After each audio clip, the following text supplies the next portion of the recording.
and loving God to be with us in this time as we seek to wrestle with how the church is involved in the world and how we are involved in the world. And so we pray this in Jesus' name. Amen. So we're transitioning now. We've done a lot of work on some biblical things, some really fun things around the history of the Old Testament, history of the formation of the New Testament. We looked a couple weeks ago at the big story of the Bible, or was that just last week? I can't remember.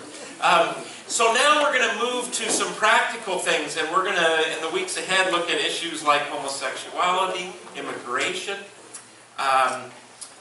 death penalty, and we're going to have some good conversation about this.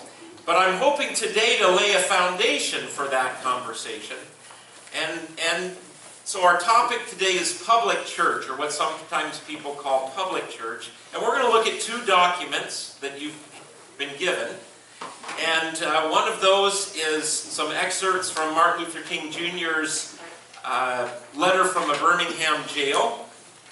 And then the other one is from our church's social statement called Church and Society. It's one of the first ones that the ELCA produced. So, with that, we're gonna do some reading today, because I thought I could send homework home with you, but you know how that goes. So, we're going to have to do some reading, because I want you to hear from these folks and hear from the social statement. So, the way I want us to begin, though, is have you hear just a little excerpt from what I think is Dr. King's greatest sermon, which, of course, we know about the I Have a Dream speech, but just before he was murdered, before he died, the night before, he was supposed to speak, and he was too tired, and he was exhausted and wiped out, and he wasn't going to speak, and Ralph Abernathy was going to take his place, but there was a little bit of a revolt that they wanted him to speak, and so Ralph called him up and got Dr. King there. And this was the night before he was killed. I've been to the mountaintop, which is the end part of it. But in the middle part of that speech, he says something that's very interesting and very challenging, I think, when it comes to church and society. So let me just play that for you, or have us listen to that. I think it'll be loud enough. So. And I'm always happy to see a relevant ministry. It's all right to talk about long white robes over yonder and all of its symbolism. But ultimately, people want some suits and dresses and shoes to wear down here. It's as loud as I can get. It's all right to talk about streets flowing with milk and honey. But God has commanded us to be concerned about the slums down here and his children who can't eat 3 square meals a day. It's all right to talk about the New Jerusalem, but one day, God's preacher must talk about the new New York, the new Atlanta, the new Philadelphia, the new Los Angeles, the new Memphis, Tennessee.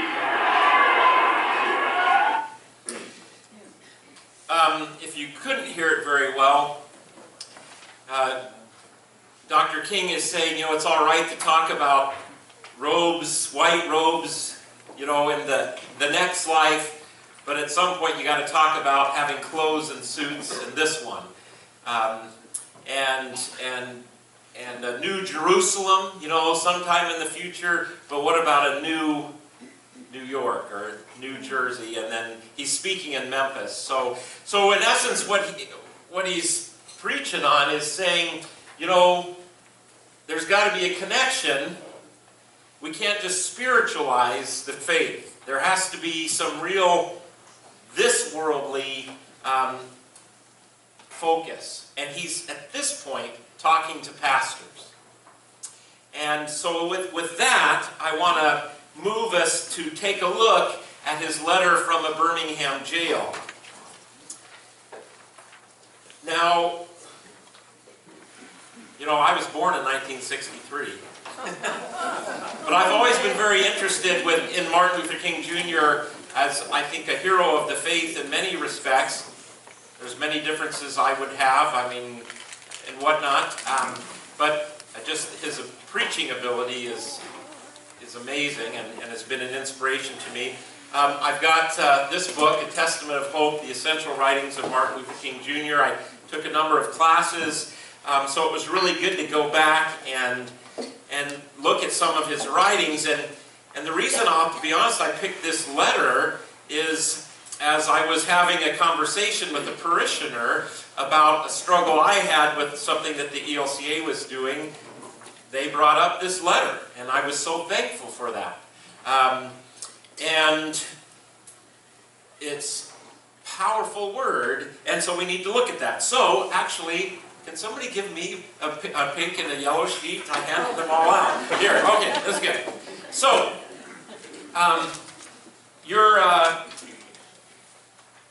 what color is this? Salmon. Salmon, thank you. It just wasn't there.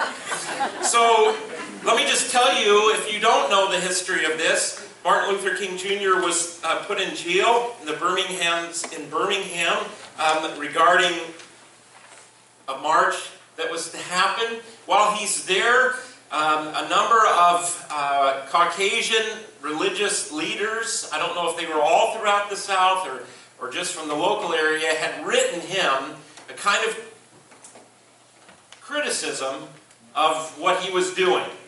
And as we read through it, I don't need to tell you the criticism because you'll hear it said here.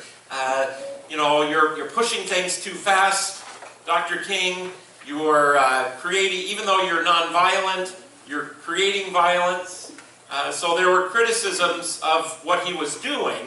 And so he's in jail and he gets this, and so he didn't have any way to type, so he wrote this all longhand on whatever pieces of paper that he could get.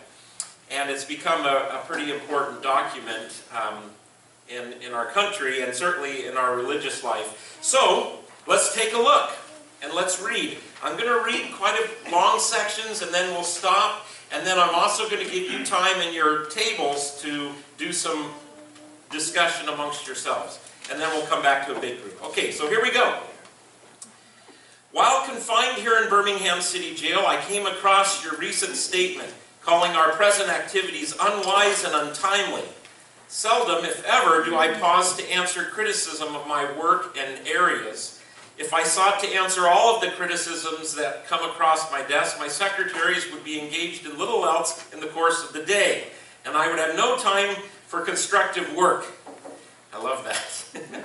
But since I feel that you are men of genuine goodwill and your criticisms are sincerely set forth, I'd like to answer your statement in what I hope will be patient and reasonable terms. And so now, obviously we're not going to read the whole letter, it'll take too long. I've tried to grab some excerpts, and so you'll have to bear with the jumps. I think I should give the reason for my being in Birmingham, since you have been influenced by the argument of outsiders coming in. People were criticizing that he's an outside troublemaker. And then he gave some answer to that, and then he says, "So I am here, along with several members of my staff, because we were invited here. I am here because I have basic organizational ties here. Beyond this, I am in Birmingham because injustice is here. Just as the 8th century prophets left their villages and carried their 'Thus saith the Lord' far beyond the boundaries of their hometowns, and just as the Apostle Paul left his little village of Tarsus and carried the gospel of Jesus Christ to practically every hamlet and city of the Greco-Roman world, I too am compelled to carry the gospel of freedom beyond my particular hometown. Like Paul, I must constantly respond to the Macedonian call for aid."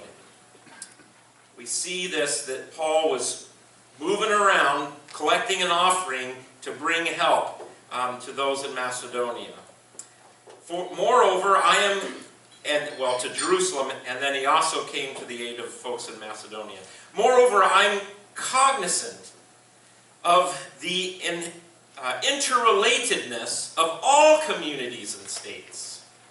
I cannot sit idly by in Atlanta and not be concerned about what happens in Birmingham. Injustice anywhere is a threat to justice everywhere. Powerful word there. So the interconnectedness in our country and in our world. So what's going on in one place, that's an interesting assumption, isn't it? That when we think about loving of neighbor, that, well, I have to be concerned about what's going on in Los Angeles or somewhere else, beyond our borders. That's a challenging thought in and of itself. Okay, so we'll skip a little bit. You deplore the demonstrations that are presently taking place in Birmingham, but I am sorry that your statement did not express similar concern for the conditions that brought the demonstrations into being. I'm sure that each of you would want to go beyond the superficial social analysis who looks merely at effects and does not grapple with underlying causes. So he's going to say, you guys are just working on the surface, but we're looking at the underlying causes. And so they were criticizing him because of all the unrest, but why didn't they criticize the cause that they were working on? Okay, keep going. We know through painful experience that freedom is never voluntarily given by the oppressor. It must be demanded by the oppressed. Frankly, I've never yet engaged in a direct action movement that was well-timed, according to the timetable of those who have not suffered unduly from the disease of segregation. For years now, I have heard the word wait. It rings in the ear of every Negro with a piercing familiarity. This wait has almost always meant never. It has been a tranquilizing thalidomide. Thank you. That's awesome. Relieving the emotional stress for a moment, only to give birth to an ill-formed infant of frustration. What language that is, huh? We must come to see the distinguished jurists of yesterday that, quote, justice too long delayed is justice denied.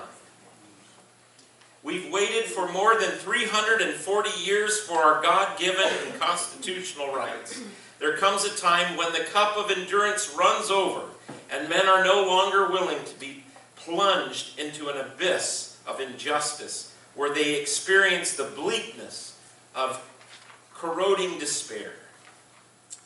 I hope, sirs, you can understand our legitimate and unavoidable impatience. I think it's here, because again, just for time, but if you want a description of what it was like to be an African American in this time, in the 50s and 60s, you should go back and read the whole thing, because he doesn't hold any punches. It's pretty powerful. All right. I want to keep moving because we're going to get to what this statement has to say about us today in the church. How do we be involved in the world? So that's where we're going there. Okay? Of course, there is nothing new about this kind of civil disobedience. It was sublimely in the refusal of Shadrach, Meshach, and Abednego to obey the laws of Nebuchadnezzar because a higher moral law was involved. It was practiced superbly by the early Christians who were willing to face hungry lions and the excruciating pain of chopping blocks before submitting to certain unjust laws of the Roman Empire. To a degree, academic freedom is a reality today because Socrates practiced civil disobedience. We can never forget that everything Hitler did in Germany was, quote, legal. And everything the Hungarian freedom fighters did in Hungary was, quote, illegal. It was, quote, illegal to aid and comfort a Jew in Hitler's Germany, But I am sure that if I had lived in Germany during that time, I would have aided and comforted my Jewish brothers, even though it was illegal. If I lived in a communist country today where certain principles dear to the Christian faith are suppressed, I believe I would openly advocate disobeying these anti-religious laws. So, again, the point here being Christians are supposed to obey the law, but what do you do when there's an unjust law and a law that contradicts God's laws? And this is something we find ourselves in that situation sometimes. And he again anchors his views in the biblical narrative. Some people today want to kind of talk about Dr. King's legacy just as kind of the action around equality, which is fine, but everything he did and said was rooted in the biblical narrative and his Christian faith. All right, so let's flip over. I know this is a lot. I want to get a lot in your head so now you can have some conversation. Now we're getting to the church. Because again, remember who he's writing this to. He's writing this to some Caucasian clergy people who said, you know, you're messing up, Dr. King. So, and it's interesting because some of the stuff that he's already said, I've said to myself. So it's very challenging. Here we go. We will have to repent in this generation, not merely for the vitriolic words and actions of the bad people, but for the appalling silence of the good people. We must come to see that human progress never rolls in on wheels of inevitability. It comes through the tireless efforts and persistent work of men willing to be co-workers with God. And without this hard work, time itself becomes an ally of the forces of social stagnation. There's another quote, how do you let evil prosper when good people do nothing, or something like that. I think that's kind of what he's getting at here. All right, so now he's going to talk about his disappointment. Not just with these clergy folks that wrote him this kind of criticism, but with the church.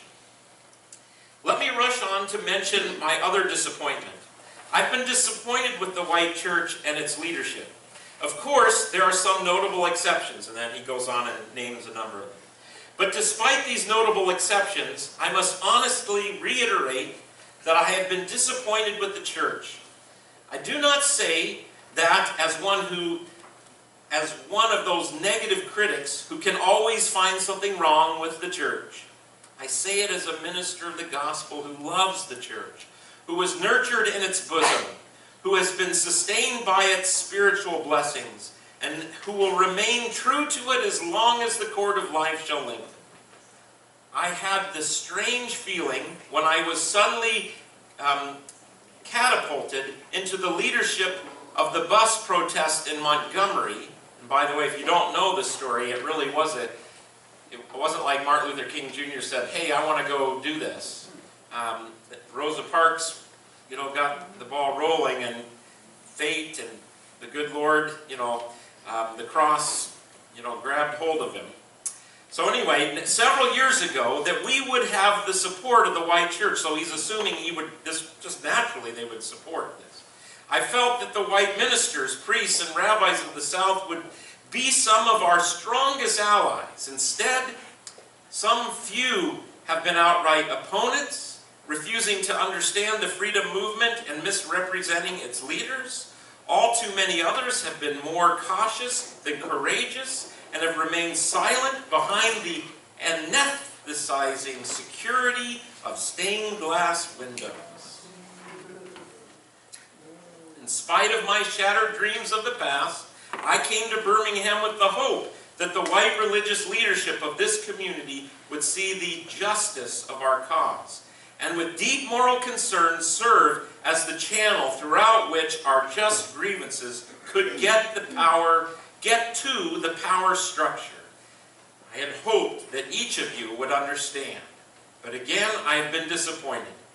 I have heard numerous religious leaders of the South call upon their worshipers to comply with desegregation decision because it's the law. But I've longed to hear white ministers say, follow this decree because integration is morally right and the Negro is your brother. In the midst of blatant injustices inflicted upon the Negro, I have watched white churches stand on the sidelines and merely mouth pious irrelevancies and sanctimonious trivialities.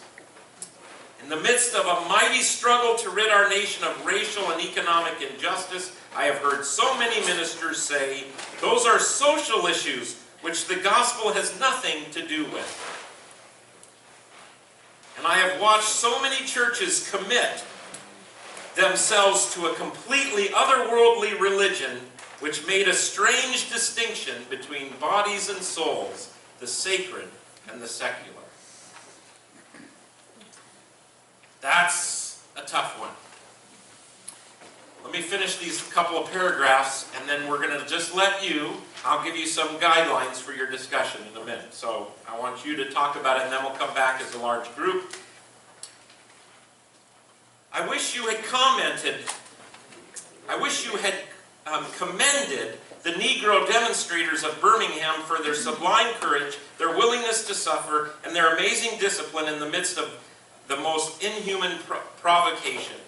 One day the South will recognize its real heroes. They will be the James Merediths, courageously and with a majestic sense of purpose facing jeering and hostile mobs, and the agonizing loneliness that characterizes the life of a prisoner. They will be old, oppressed, battered Negro women, symbolized in a 72-year-old woman of Montgomery, Alabama, who rose up with a sense of dignity and with her people decided not to ride the segregated buses. And this is the very end of his letter. Never before have I written a letter, and this is just kind of a human touch, I wanted you to hear it. Never before have I written a letter this long, or should I say a book. I'm afraid that it is much too long to take your precious time. I can assure you that it would have been much shorter if I had been writing from a comfortable desk. But what else is there to do when you are alone for days in the dull Montgomery of a narrow jail cell? Of a narrow jail cell, other than write long letters, think strange thoughts, and pray long prayers. If I have said anything in this letter that is an understatement of the truth and is indicative of an unreasonable impatience, I beg you to forgive me. If I have said anything in this letter that is an overstatement of the truth and is indicative of my having a patience that makes me patient with anything less than brotherhood, I beg God to forgive me. So, what I want you to do here is, what did you find helpful? What's problematic or difficult for you? Now, and this is true for every discussion we're going to have for the rest of the fall, use I statements. I feel. Because that's the way you feel, and that's okay. Because we want to be able to talk about that unjudgmentally and you have permission to say, I struggle with this. I don't know how this works, or I really found this helpful. That is so, he's right on. But you may have disagreements about that, and that's okay. Okay? We're going to move to the ELCA's social statement in a minute, which says that congregations are to be places of moral deliberation. Moral deliberation. So that's what we're doing today. And we're going to let Dr. King's criticism of the church in his day get us started. So, in your groups, what's helpful, what's problematic or difficult? Go, and then we'll come back as a large group. I am so sorry to have to kind of I can just let you go and leave at this point, I'm sure. There's enough here. I'd like to hear a little bit of some things that came up from your small groups. Roberta, can you just share on the word that I stumbled over? I didn't even know what it was. But this is really important to understand.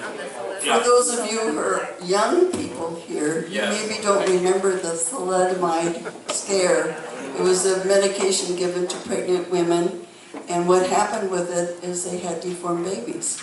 So it's a perfect example in his letter here of what goes wrong. Yes, so when he says on the first page there, this wait has almost always meant never, it has been a tranquilizing thalidomide, relieving the emotional stress for a moment, only to give birth to an ill-formed infant. So that makes sense to me now. It was given to prevent miscarriage. It was given to prevent miscarriage.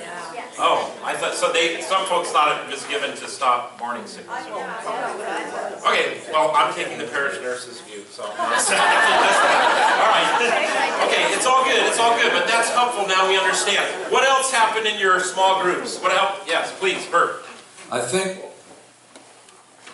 it points out how important it is to know the truth, to know what the truth is, whether it's about the gospel in Christ or about social issues, rather than spouting off and waving flags or whatever it is, to know have the facts as best as you can before you take action, before to help form your thinking. Okay, good. So know the truth. Back in the back there, going to. And who wants to? Where's the next spot over here? Anybody? Okay. No. Well, Barb. It's so much easier for me to know the truth when I look back. Yes. You know, I get 20/20 hindsight. Yes. And I can say, boy, did the church blow it in Germany Yeah. during the Holocaust. Yeah. Boy, did the church blow it in Bosnia during the genocides there. Yes. But today, I'm not so sure I know the truth. Yes. That is an excellent comment. It's much easier to look back and be critical. I want to use Barb's comment to tell you something that one pastor, ELCA pastor, he's retired, he's in the retirement age, not a member of this church. When it came to the human sexuality issues, he said, Bill, I grew up in the South and my church said nothing. I'm not going to let that happen on this issue. And of course, he was very much for the change that we've experienced there, but that's the way he viewed it. So in his view, it was clear, you know, what the right, but Barb, that's so helpful because I look back and I go, how can the church have been quiet? And then I look today and I go, are we doing the same thing about different things or not? Or is it more complicated? I don't know the answer to that. Great comment. Okay, all the way in the back, Terry? Yeah. I've read this letter many times, and I still, every time I read it, the first thing I think of, wow, that's a tough letter. Yes. And that's just a hard letter Yeah. to read. Yes. And for me, yesterday I was at a conference, and we were talking about the immigration of the Syrian refugees post-Paris. Right. And this letter spanks me. Right. And what, you mind saying how? Or it's okay if not. No, I don't mind. Yeah. It's when I was talking about my opinion, I was trying to be careful to not use stereotypical words Right. or phrases or thoughts, but when I was talking about maybe concern about the young Syrian men Right. coming Right. and, Could they be terrorists or? and thinking about the Tsarnaev brothers and things like that. Yeah. So, Yeah. Yeah. No. Very helpful. Good. I see some up here. Randy and then Wayne. Can you come over to Sue? Right over here. I just wanted to say I grew up in the 60s at Yeah. a small Baptist church, and as far as social issues, they were one and the same, the church. There wasn't any separation of, social issues from, Yeah. from the gospel. It was all rooted in the same, in the fairness and justice. Yeah. They didn't bat an eye to talk about Not- political action or Not at all. policies, That's laws. where meetings were held and everything else. Yeah. Right.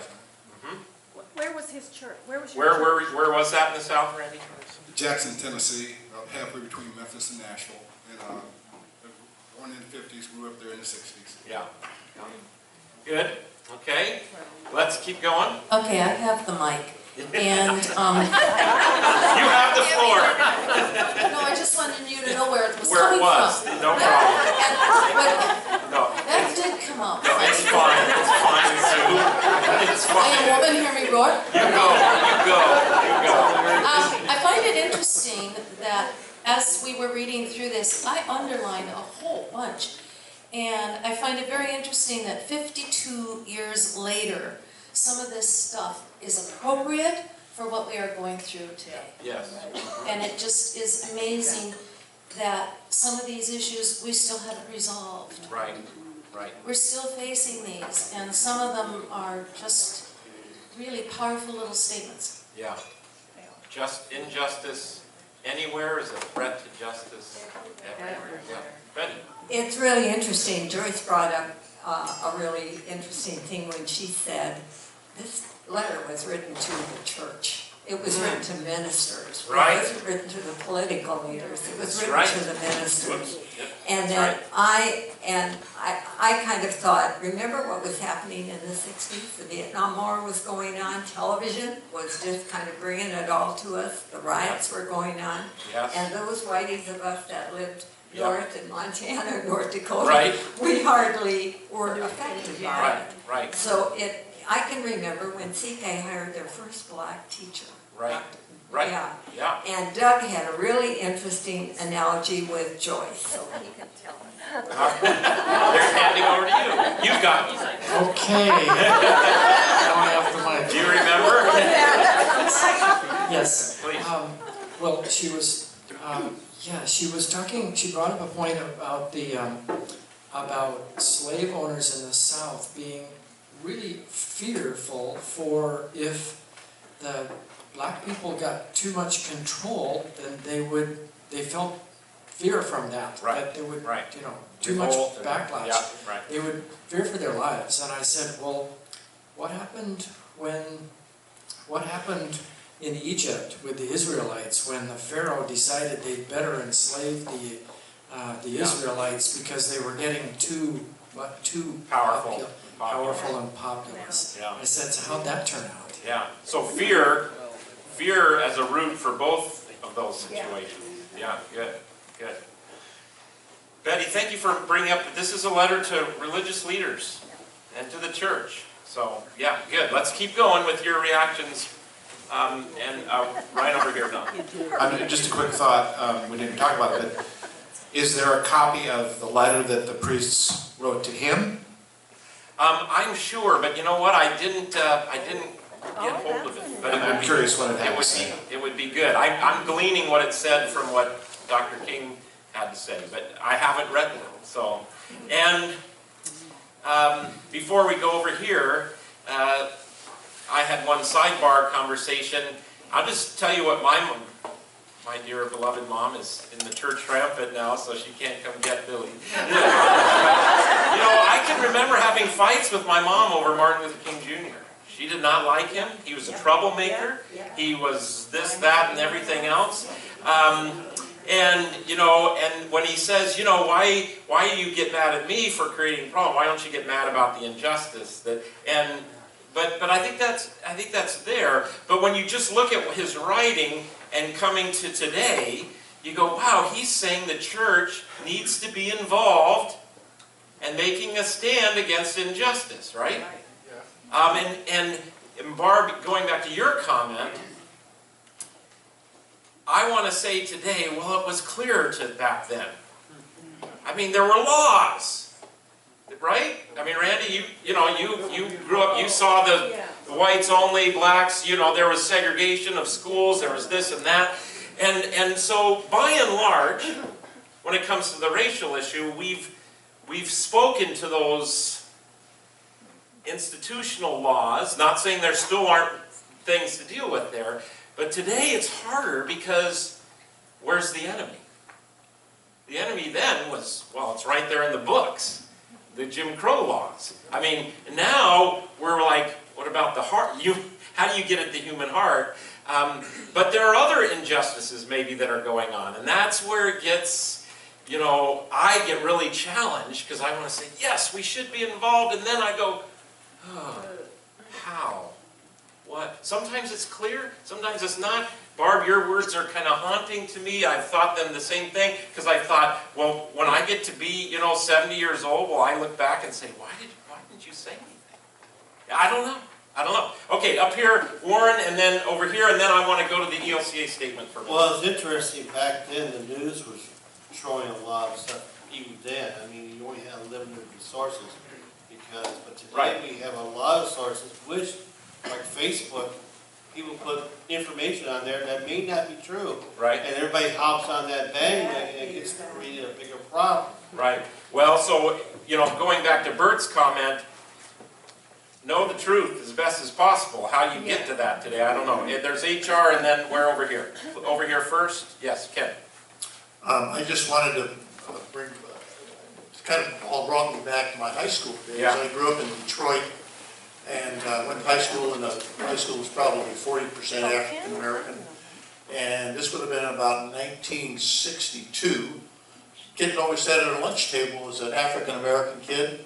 And I remember one day he came in and sat down and he identified himself. His name was Robert Hawthorne or something like that. Well, one day he sits down and he says he's Robert X. And he said Robert X because, you know, Malcolm X. to that book. Yeah. Okay, this is interesting. And I leap forward to today and I see the difficulty of the church leaving the realm of the eternal and getting involved in every little firefight, which is not necessarily a little firefight for the persons involved, but leaving the realm of the eternal. Today, over in Seattle, there's $20 million spent on an African American academy. So we seem to be wandering down this path of what Martin Luther King would say about integration versus segregation. It's still seems to be an open subject. Right. So Ken, and I may not have got everything, but thank you for bringing up, can we go too far the other way? You know, but going back to Martin Luther King Jr.'s last sermon, you know, you can talk about the New Jerusalem, but when are you going to talk about the New York? Can we, though, forget about the New Jerusalem, too? These are important, challenging questions. HR? That kind of brings me to my comment. Yes. Look from what was, how in 2020 rear vision we seem to have hope. That was obviously one of the things wrong with the Right. As we look at our world now, and how do we look at like the Islamic, fundamentalist Islamic problem, the politically correct problem.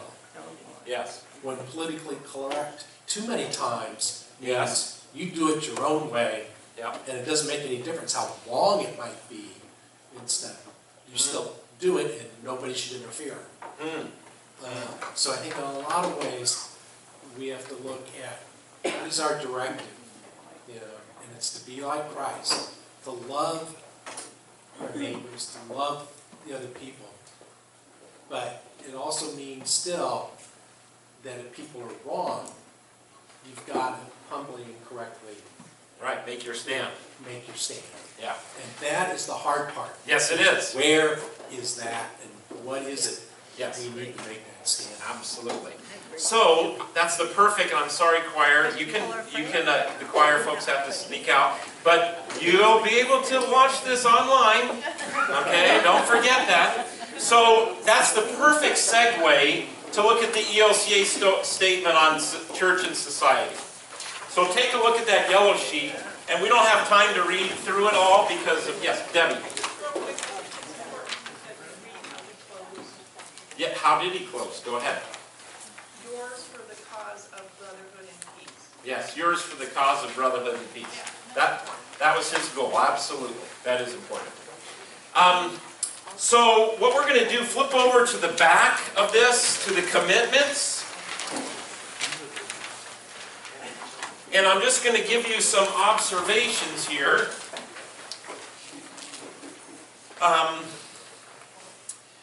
And again, just because of time, I don't think we have time to read too much of it. But what I noticed in the social statement is it bounced back and forth from Christians and the church. Christians have an obligation to, and then it also talks about the church has an obligation to. you might be looking at me and saying, well, what's the difference, Pastor Bill? It's easier for when we say Christians have an obligation to, because you can go to the voting booth and vote the way you think you should as a Christian. You can go down and march against abortion, or march for, there are a lot of Christians who believe that, the other side of it is a Christian response too. You can go down and, whatever march you want to make, for, against gay marriage, all kinds of issues. It's no problem to say Christians have an obligation to, because we preach that and I believe that. But then when you say the church, that's when it gets more challenging. So let's look at the commitments that it talks about. This church shall, so the second halfway through, adopt institutional policies and practices that model its beliefs and values and enhance its mission. In other words, prior to this, it's going to say we as the church should be just within ourselves. Let's do right, as an organization ourselves. We don't want to point the finger and then, there's three pointing back at us. So that's the first thing. Support its educational and social ministry organizations in their response to human need. Okay? Encourage congregations and affiliated institutions to engage in ministries that promote the well-being of the human community and the environment, and that empower people to gain access to and influence in the systems that govern their lives. I think I know what that means, but that makes sense at this point. Be involved, social actions, things, okay?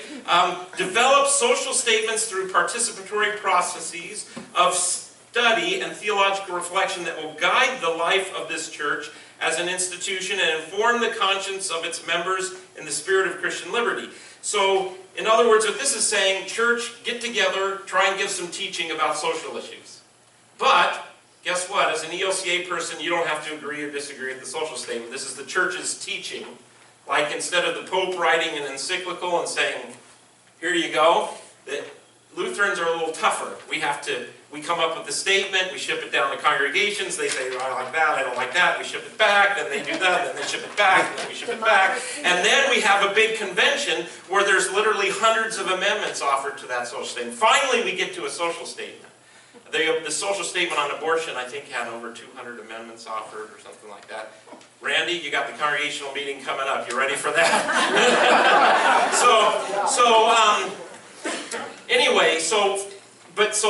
So give teaching. That sounds good. The church should try and do that.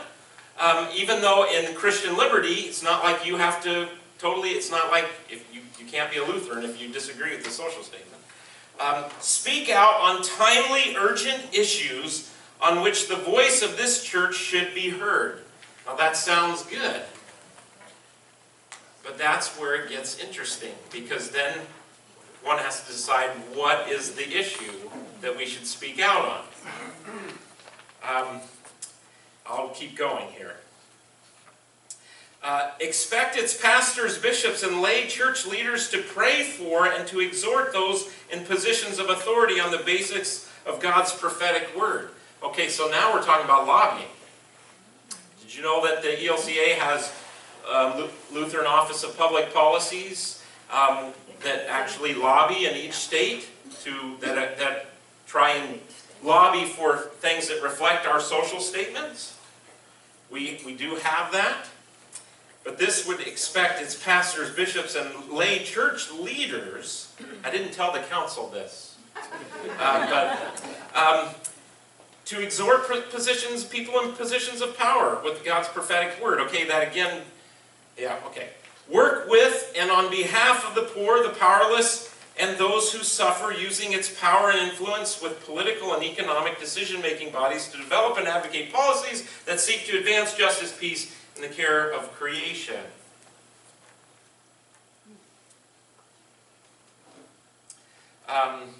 Mediate to achieve peaceful solutions and just conflicts, participate in local, national, international, ecumenical organizations, etc. So, those last ones, I think, are challenging. I had one pastor, I'll speak about somebody else, so I don't have to speak about me, about our prior church-wide bishop, and this was not a real conservative pastor, to use those unfortunate general terms, said, I've never once heard my church bishop talk about something that reflected what I believed. Because he tended to be right of center. He tended to be a little bit on the, I guess, better word, Republican side of the way the constellation of things come out. And most of the time, our bishop, when he was doing what this said, was advocating things that are more on the Democratic Party line. And I think, I mean, you could disagree whether that's true or not, but that was his sense, that was his struggle. And I bring that up because therein lies the problem, doesn't it? When the church gets involved and makes a stand, you know, we've got to decide what that stand is. And so that's why I say, I think it's absolutely beautiful that Christians are called to be, and congregations are called to be places of moral deliberation. Because we can agree and disagree, and we can learn from each other as we should. That's the body of Christ. The challenge in our day is when it comes to what do we do about it? And do we do anything corporately, as a group? After one of the school shootings, I know there were Methodist churches in Seattle that had, in the narthex, gun control law petitions to be signed. Okay? How would you have felt if your congregation did that? Martin Luther King saying, come on, church, step forward. But that's where we go, interesting. I saw a hand just now. So let's, having read what you've read, a little bit of large group reaction. So here, and then I see Barb in the back. It was right there, yeah. Oh, just real quick. This paragraph covers an awful lot of yes. stuff. Yes, it does. In the first sentence, this church shall adopt institutional policies and practices that model its beliefs and values. What about saying just model biblical beliefs and values? Yeah. And that kind of sets the rest of the paragraph. Right. And what you don't have in front of you, although maybe you have in the other side, is that it talks about this church is being grounded in God's Word, and, you know, so that the God's Word informs our values. So, but yes, very helpful. Again, then we have to grapple with what does Scripture say, right? Yeah. So good. Back here, yeah. So yeah, I admit I'm taking the easy way out by looking into the past. I think one of the most beautiful things Lutherans did in the U.S. is in the late 60s sponsoring immigrants from Vietnam. Right. And they made sure those families were grounded in the U.S. Right. But it was easy for us because it was in line with national political policy. We were taking in South Vietnamese, and they weren't seen as a threat to us. Right. And it was done through, I guess you could say, governmental legal channels and set up to do that. Yes? Good? Okay, excellent. So,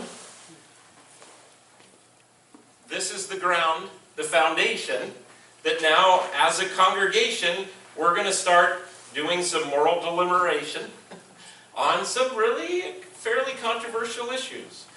I have no illusion that we're going to all agree on those. If we did, maybe that would be cool to whip out the petition at that point. I'll share you another example on this, just to finish off. Before I became a pastor, while I was in seminary, I was doing my teaching parish work at University Lutheran Chapel in Berkeley. Okay, I went to Pacific Lutheran Theological Seminary that was in Berkeley, and the pastor there was very involved in the sanctuary movement at the time and went to El Salvador a lot. He was called to Congress to testify at various hearings. He showed me his Freedom of Information Act where his phone was tapped and, you know, all the things were blacked out and all of this stuff. And so I got the chance to go to El Salvador for, I don't know, it was like 2 or 3 weeks, I forget. And the reason we went was because we sat on the buses with the kind of peasants, the farmers who were trying to go back into the countryside to start farming again. The government had pulled them out because that's where the FLM and the rebels were there, and they wanted them out so they could attack the rebels. And these people were starving to death, and out in San Salvador, in the big cities, they had no food, nothing. And so we went as Americans because the United States was totally supporting the El Salvadoran military, and they didn't want to hurt Americans. So they put Americans, me, on a bus to go with the people as they went back in the countryside because they knew the government would leave them alone. My Missouri Synod congregation came up with the money in Phoenix. They came with the money to help me go there. And so I went back to the Missouri Synod congregation to talk to them about this. And that was really interesting because my visit made me semi-critical of the current governmental, policies there. Anyway, I developed a relationship with the bishop, the Lutheran bishop there, a small little Lutheran church in El Salvador. And when I came back, about 2 years later, I was in my first parish. It was the first this is longer than I thought it would be. It was the first 3 months of my call there, and I got word that the bishop there, Lutheran bishop, had been thrown in jail. And what we do know is that if the more Americans who expressed interest, the safer they would be, because the government knew people were watching. They didn't want to hurt that person. So I pulled out a petition and got it in our narthex. Radical. The senior pastor said, "Bill, we're not doing that here." I ask myself now, would I do the same thing he did? How would I be involved in that? I don't know. But this is where we get as we think about church and society. How do we be involved? And I think we've got a great start today. Next week we'll start to get to some specifics. Okay? Go in peace, serve the Lord. Thanks.